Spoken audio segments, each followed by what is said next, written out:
paling besar di dunia untuk memberi bantuan teknis dan pembangunan di dunia. Nah, anggota dari UNDP ini tuh ada dari 166 negara dan pusatnya itu ada di New York. Terus UNDP ini merupakan sebuah organisasi advokasi untuk perubahan dan menghubungkan negara-negara ke pengetahuan, pengalaman, dan sumber daya untuk membantu masyarakat membangun kehidupan yang lebih baik. Nah, terus di sini ada tulisan tujuannya itu yaitu untuk memberi bantuan khususnya untuk negara yang meningkatkan pembangunan di negara berkembang. Bantuan bisa berupa tenaga ahli, penasihat, pelatihan, dan perlengkapan pembangunan. Nah, UNDP ini kan juga membantu negara-negara sama kayak World Bank sama ADB juga. Tapi bedanya kalau UNDP ini tuh memberi bantuannya berupa tenaga ahli, penasihat, pelatihan, dan perlengkapan pembangunan. Kalau kalian bisa lihat di buku juga, di halaman 268 ada tulisannya memberi bantuan kepada negara-negara berkembang dalam bentuk usulan, pelatihan, dan hibah.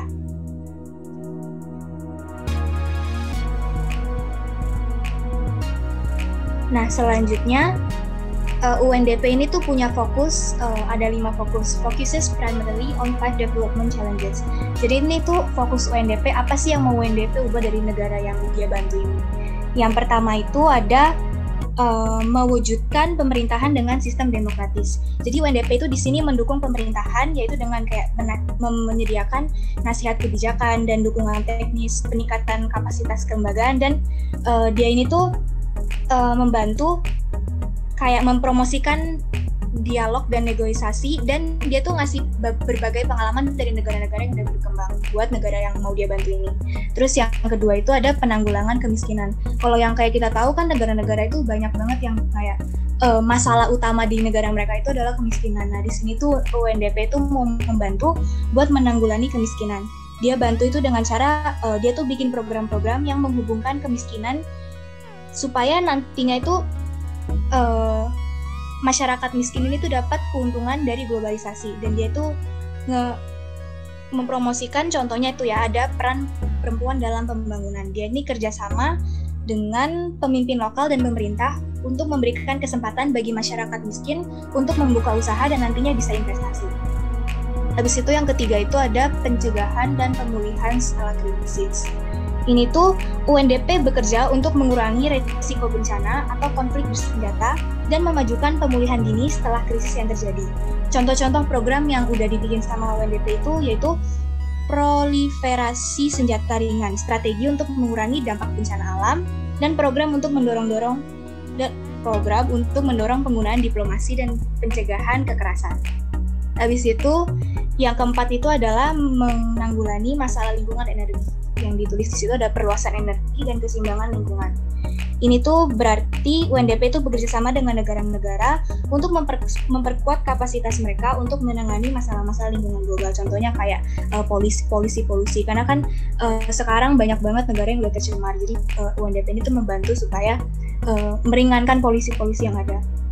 Dan yang terakhir itu ada melakukan penanggulangan HIV atau AIDS.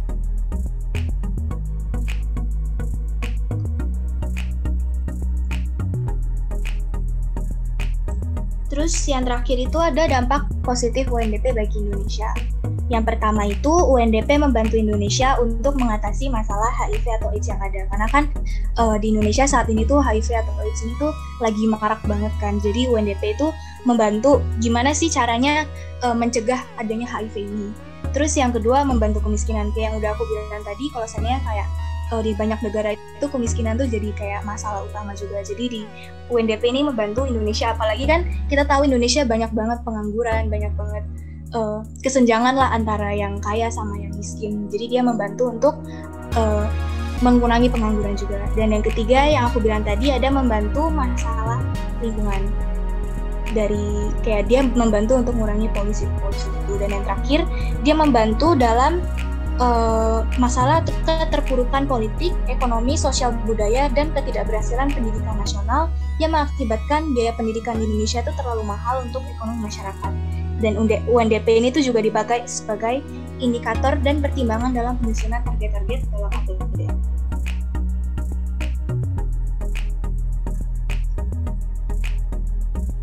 Sekian presentasi dari saya.